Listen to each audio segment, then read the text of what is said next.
İsmail'in yanına git.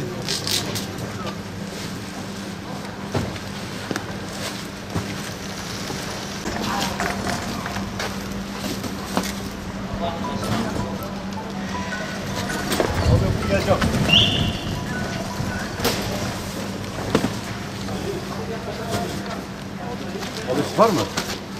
İki kap da orada var. Tamam. İşte abi. Evet. Evet. Evet. O bataryalar az.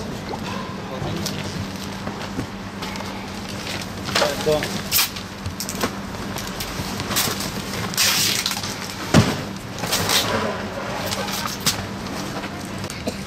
Bak bir tane değil.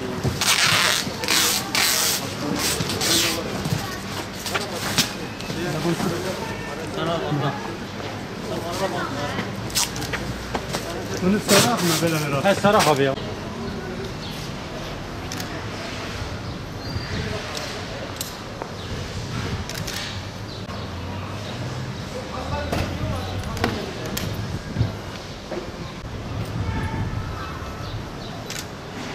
Akşam televizyonda çıkacak mı?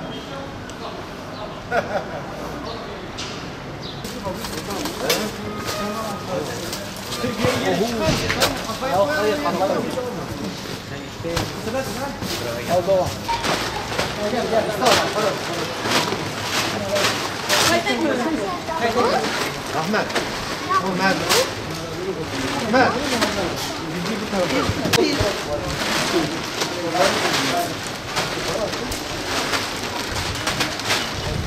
Elden ele Suriye'ye.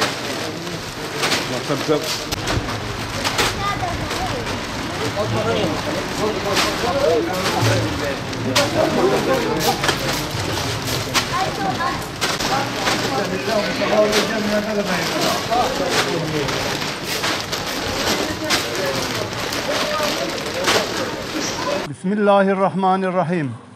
Saygıdeğer Şanlıurfalılar ve değerli basın mensupları. 2013 yılında kurulan Şanlıurfa İnfak Derneğimiz kurulduğundan bu yana başta yetim, öksüz, dul, mağdur ve ihtiyaç sahiplerine imkanlarımız ölçüsünde hayırsever insanlarımızın yaptığı bağışlarla yaptığımız yardımlaşma köprüsüyle daima en mağdur ve mazluma yardım etmek şiarıyla hareket eden Nadide Derneğimiz şu ana kadar yanı başımızda 9 yıla yakın bir süredir Suriye'de yaşanan savaşın en acımasız şartlarına maruz kalan, katliam ve zulümlerden etkilenen Müslüman kardeşlerimize daha önce gönderdiğimiz insani yardım malzemelerinin yanı sıra bugün de gıda, bakliyat, çocuk bezi, kışlık giyim ve ayakkabı, battaniye, çocuk maması ve içme suyu gibi temel ihtiyaç maddelerinden oluşan 15. tırımızı, insani yardım malzemesini savaşın en acı yüzünü hisseden, bombardımanlara maruz kalan, Suriye'nin İdlib kentinden kaçan savunmasız ve sivil insanlara ulaştırmak için yola çıkacağız inşallah. Kışın ağır ve soğuk geçmesi, açlık ve imkansızlıklar neticesinde çok zor şartlarda yaşam savaşı veren bu insanlara Batı'nın ikiyüzlü, çevreci ve sözde insan hakkı savunucu dernekleri maalesef bizi şaşırtmadı. Ve her zamanki gibi bu insanlık dramına duyarsız kaldı.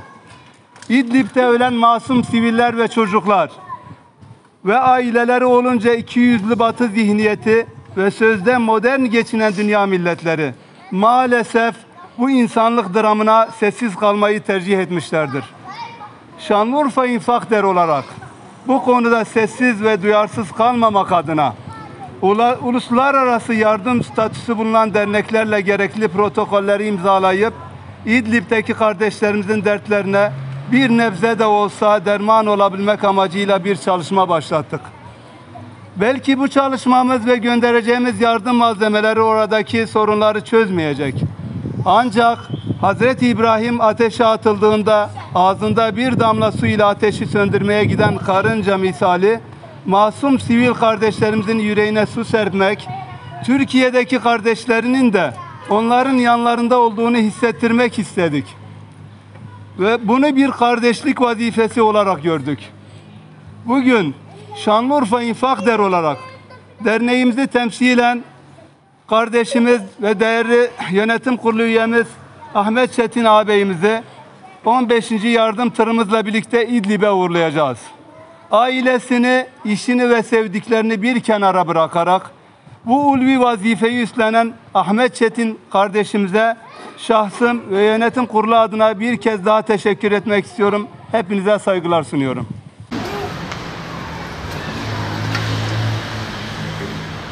Şöyle hep beraber birkaç kare alalım.